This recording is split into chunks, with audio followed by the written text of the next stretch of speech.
everyone, I am Dr. Nidhi Agarwal, consultant dermatologist at Center for Lasers, Cosmetic Surgery and Dermatology at Paras Hospital, Gurgaon. आज का हमारा विषय है molluscum. अगर आप मोलस्कम के बारे में कोई भी जानकारी प्राप्त करना चाहते हैं तो प्लीज़ इस वीडियो को एंड तक ज़रूर देखिएगा। वीडियो के पसंद आने पर उसको लाइक एंड शेयर करना मत भूलिएगा। Thank you.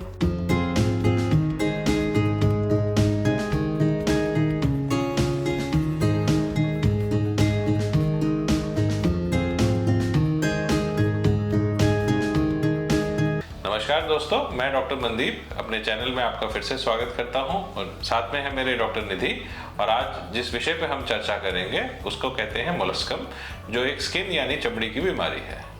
Hello doctor Nidhi. Hello doctor Mandeep. हाँ, तो मोलस्कम क्या होता है?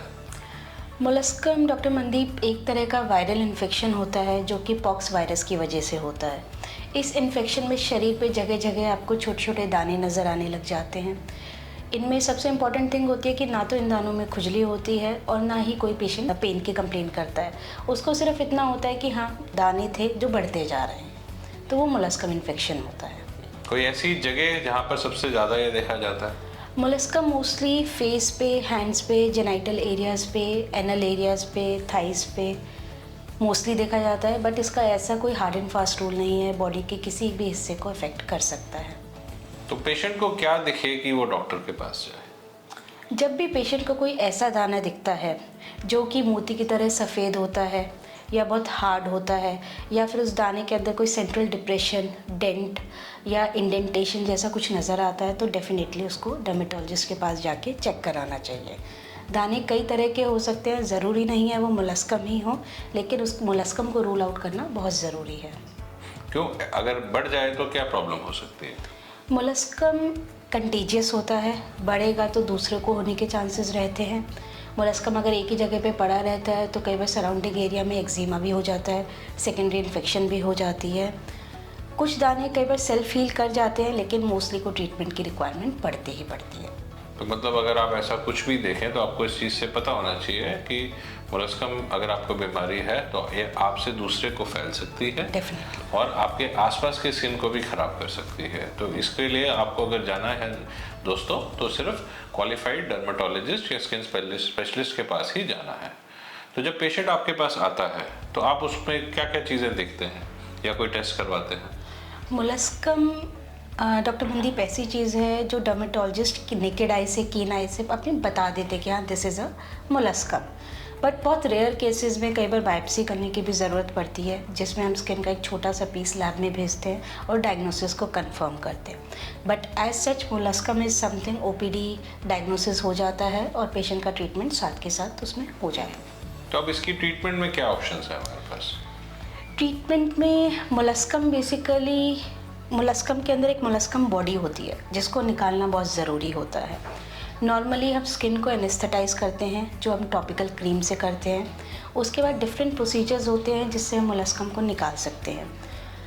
जैसे कि नंबर 1 लेके चले तो रहता है needling and curettage. Needling and curettage में हम मोलस्कम की जो रूफ होती है उसको डी रूफ करते हैं और पूरी की पूरी मोलस्कम बॉडी को क्यूरेट के थ्रू निकाल देते हैं। सेकेंड मेथड रहता है आपका रेडियो सर्जरी का, जिसमें रेडियो फ्रीक्वेंसी रेस के द्वारा हम उनको बर्न करके पूरी बॉडी को निकालते हैं।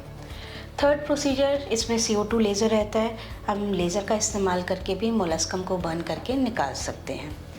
ये सब प्रोसीजर बेस्ड थे। अगर हम टॉपिकल मेडिसिन्स या ओरल मेडिसिन्स की बात करें तो वो लेस इफ़ेक्टिव होती है, लेकिन हाँ, कुछ केसेस में रिजल्ट्स अच्छे देखे गए हैं। जैसे हम पेशेंट को सिरप देते हैं बच्चों में रैंटेक, तो उसका असर अच्छा देखा गया है। नहीं तो टॉपिकल KOH लगाने को देते हैं, क्योंकि बच्चे कोऑपरेटिव नहीं होते हैं, तो उनको हम ट्राई करते हैं कि टॉपिकल से निकल जाए तो बहुत अच्छी बात है। नहीं निकलता तो हम प्रोसीजर के थ्रू उनको निकाल देते हैं।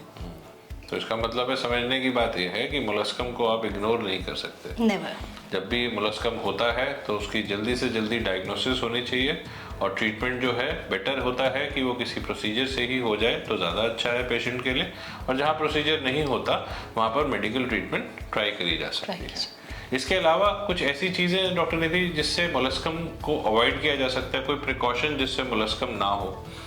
मोलस्कम जैसे मैंने बताया डॉक्टर मनदीप, वो वायरल इन्फेक्शन है। अगर आपकी बॉडी की इम्यूनिटी किसी भी रीज़न से डाउन होगी चाहे कोई आपको बीमारी है उसकी वजह से डाउन हो गई, या आप अपनी हेल्थ का ध्यान नहीं रख रहे, आपका लाइफस्टाइल अच्छा नहीं है, तो इस वायरल इन्फेक्शन को कैच करने के चांसेस बढ़ जाते हैं। लेकिन एज सच कोई पर्टिकुलर ओरल टैबलेट्स नहीं है जिससे हम मोलस्कम को रोक सकें। आप अपने इम्यूनिटी को बूस्टअप करके रखेंगे तो मोलस्कम को होने के चांसेस आपके नहीं, मेरा कहना ये था कि जैसे साफ कपड़ों के थ्रू होता है, किसी दूसरे के कपड़े, अगर कपड़े गंदे कैसे रह स्प्रेड गए, होता है हाँ, बेसिकली उसके लिए स्प्रेड में स्किन टू स्किन कांटेक्ट से तो होता ही होता है डॉक्टर मनदीप। तो जिसको मोलस्कम है उसको चाहिए कि वो अपने आप को दूसरों से सेग्रीगेट करके रखे, उसके कपड़े वगैरह या जो भी चीज़ों को वो हाथ लगाते हैं, टच करते हैं, उनको थोड़ा दूर रखें, क्योंकि मोलस्कम का वायरस जो है वो किसी भी सतह पर कम से कम हफ्ता भर ठहर सकता है, ज़िंदा रहता है। तो अगर आप उस सतह को टच करते हैं तो उसके थ्रू भी आपको इन्फेक्शन होने के चांसेस रहते हैं।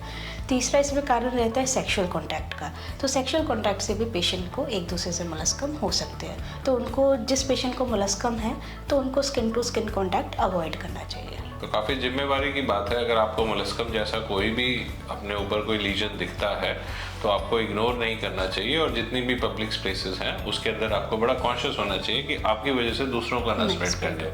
मेरे ख्याल से स्विमिंग वगैरह भी इनको नहीं करनी चाहिए जिनको मोलस्कम है या वो मोलस्कम की ट्रीटमेंट ले रहे हैं। पब्लिक प्लेसेस तो डॉक्टर मनदीप अवॉइड ही करनी चाहिए जब मोलस्कम होता है। इवन मोलस्कम ट्रीटमेंट के बाद भी उनको 6 महीने तक पब्लिक प्लेसेस अवॉइड करना चाहिए। 6 महीने तक? फिर ये तो काफ़ी बड़ा एक रीज़न इसका ये रहता है डॉक्टर मनदीप कि मोलस्कम जो विजिबल आई, हमें नेकेड आई को विजिबल होते हैं, हम वो ही निकाल सकते हैं, लेकिन स्टिल बॉडी में कहीं ना कहीं छोटे छोटे इरप्शंस बाद में आते ही आते हैं। अगर 6 महीने तक कोई इरप्शन नहीं आए, दैट मीन्स आपकी बॉडी से मोलस्कम निकल चुका है, उसके बाद आप इन्फेक्शियस नहीं रहते हैं। तो मतलब ये है कि मोलस्कम का पूरा इलाज तभी बोला जा सकता है जब 6 महीने तक कोई नया लीजन ना निकले। तो ठीक है, आई थिंक काफ़ी अच्छी बातें आपने बताई हमें मोलस्कम के बारे में। दोस्तों, आपको पता होना चाहिए कि कॉमन कंडीशन है और डॉक्टर निधि ने बड़े ही सिंपल शब्दों में इसको आज आपके लिए बताया है। अगर आपको इस बारे में और जानकारी चाहिए या कोई और स्किन की आपको प्रॉब्लम है तो आप डॉक्टर निधि से पारस हॉस्पिटल गुड़गांव में आके मिल सकते हैं। डॉक्टर निधि यहाँ ओपीडी करते हैं, और कोई भी तरीके की अगर आपको स्किन की प्रॉब्लम है तो उसके लिए आप इनसे आके कंसल्टेशन कर सकते हैं। और साथ ही साथ मैं आपसे एक बार दोबारा रिक्वेस्ट करना चाहूँगा कि आप सब हमारे चैनल को सब्सक्राइब करिए, लाइक करिए और शेयर करिए, ताकि और भी लोगों तक ये यूजफुल इन्फॉर्मेशन हम पहुँचा सकें। Thank you very much doctor Nidhi. Thank you friends, good day.